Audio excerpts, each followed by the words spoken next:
Also, just throwing this out there, you know they're on Reason 11, right? And everything that you love about 4 is still there, but everything that 4 was missing is now exists.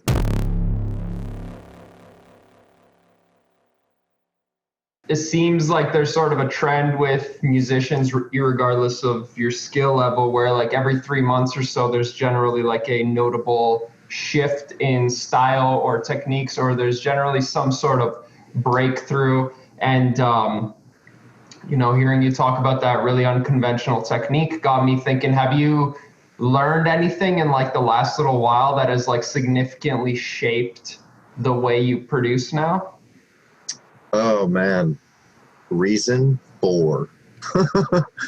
Luke likes that answer. Hey, yeah, Reason gang. Finally represented.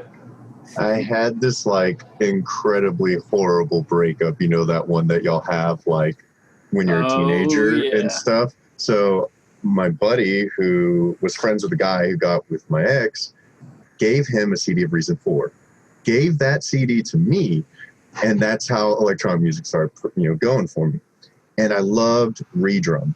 And so lately, the style of music that I'm trying to get back into as far as like drum programming to just get my bones is to pop open Reason 4 and just use that redrum, dude. And get in there, dude, and start just step sequencing, because one of my favorite producers, it only uses Reason. I mean, he might use Logic every now and again. But who's that? His name's Shadowchild, man. He's a UK he's dope. God. Yeah. But dude, Reason. And so recently I've been pulling that back out because I've been using the SH-101 back there and the Mini Moog. And then I've also got like an old classic Rhodes. So a little tidbit of like all this gear, right? It's like, so my mom was the keyboardist for my dad's and friend's band, right? And she bought all these synths that they would like play live. She had like multiple stands where she could play them all, and she's like ambidextrous with it. But it was like all the synths and shit that we like love today that we like fathomed, Holy shit. When I was old enough to finally realize, like, oh yeah, it's a fucking Moog. Maybe I should be using that. My mind was blown, man. Well, as soon as we put out this fire that the world is currently engulfed in, I'm coming to Austin, man. Heck yeah, I miss dude. that awesome town.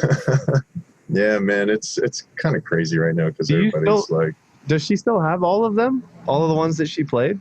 Yeah, man, the KX88, the SH-101, the Mini Moog. My dad actually is the one who has the Rhodes. Like his mom, whose mom who's passed away, was like, never get rid of it. And so we've like always had that. Yeah, man.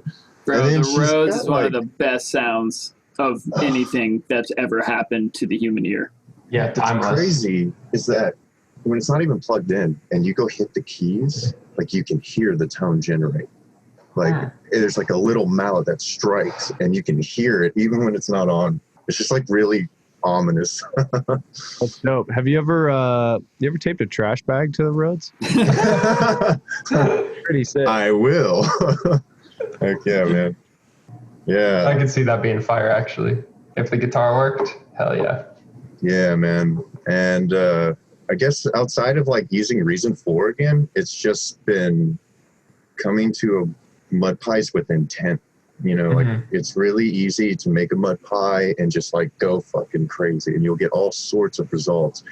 But like when you have intent behind it, you start like yielding the results that are in your mind in real time, especially when it comes to like melodies and more like melodic based music where you have to have some sort of theory happening, to something to inspire you, especially when like notes are programmed in like a randomizer with an arpeggiator, but also like a chord generator that hits like every, third beat or something on a polymeter or rhythm. And you start just generating these things that you would have otherwise never thought to play unless you're like a traditionally like classic pianist who's gone jazz and said, screw the rules because every rule. It's like the Japanese, 40 years to learn martial arts, and then another 40 years to unlearn martial arts. Then you are master. Love it. Yeah, man. Okay, two things. For people that don't know, we talked about mud pies, and you can find out about it in the description at Producer Dojo. Second off, I wanted to get a bit more insight into your process then, using Reason. Are you creating all of the foundational parts within Reason and then switching it over back to Ableton and mud pieing it there? Or are you sticking mainly in Reason now and mud pieing within Reason? How do you go about integrating that into your workflow? Man, I need a total session with Trap Jesus to show me how to mud pie in Reason. 100% got you. Got you, bro. Also, just throwing this out there, they're on Reason 11, right? And everything that you love about 4 is still there, but everything that 4 was missing now exists. Yes. Along with 15 more incredible instruments. Man, I remember when I had Reason 4 and they were like, by the way, we're going to come out with Kong. I was like, oh, shit, Kong. Yeah, Kong is I still use Kong on a daily basis, bro. But yeah, man, I just happened to have a ripped version of 4, and it's just been gold to me, and I cherish it. One of these days, I'll have to put money back into it. Yeah, man, I recommend it, bro, especially because with the new version, the entire rack is now a VST plugin. So you can open Ableton, start a new MIDI channel, and open the VST Reason rack.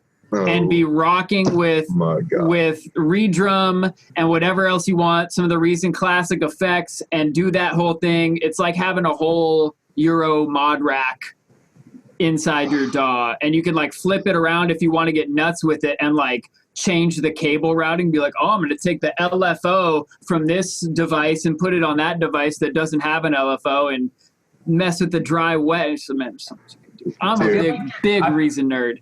First off, you should get an affiliate link. Second off, not gonna lie, I'm working on that. I am gonna make that happen. Do it up. That was a hard sell. Second off, I feel like it sounds a little better when you have that petty win over your ex's new boyfriend. Oh no, man! We're all good now, man. There's no bad blood. Yeah, bro, makes the master sound way better. Oh man, yeah. I've used Reason, and I should be using obviously 11 because it's the exact way that Jeff Jesus was just saying. I want to use it as an extension to bring into Ableton. Ableton's been a godsend for me. Mm-hmm. I know there's that whole DAW war, Logic, it's warmer, and so I was like, man, I could just outboard my shit into an analog mixer and then send it right back in. It's gonna sound way better than any DAW. But anyways, or get a tape plug-in VST. It's all right, harmonics done. Man, trash bag. Get a trash bag. But you need a VST for that. If you use Logic, take it and put it in the trash bag, and then go get Ableton or Reason.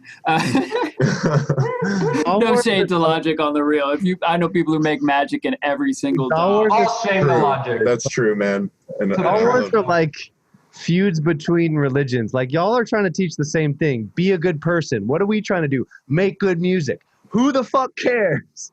Yeah, right. And it's not even I'm a Methodist. Screw those Baptists. It's bro, you're basically. If from the outside, I can't tell the difference. I'm not gonna lie. And I'm Jesus. Hey man, tell your dad I say what's up. Oh man. Yeah. Dang, dude. That escalated quickly. Amen. I like it. What's up, humans? It's Luke, your friendly neighborhood Trap Jesus. Thank you so much for watching our videos. We appreciate you. Remember to like and subscribe to our channels. And if you have any questions or topics that we need to cover on the show, put them in the comments. Appreciate you. Peace and peace among worlds.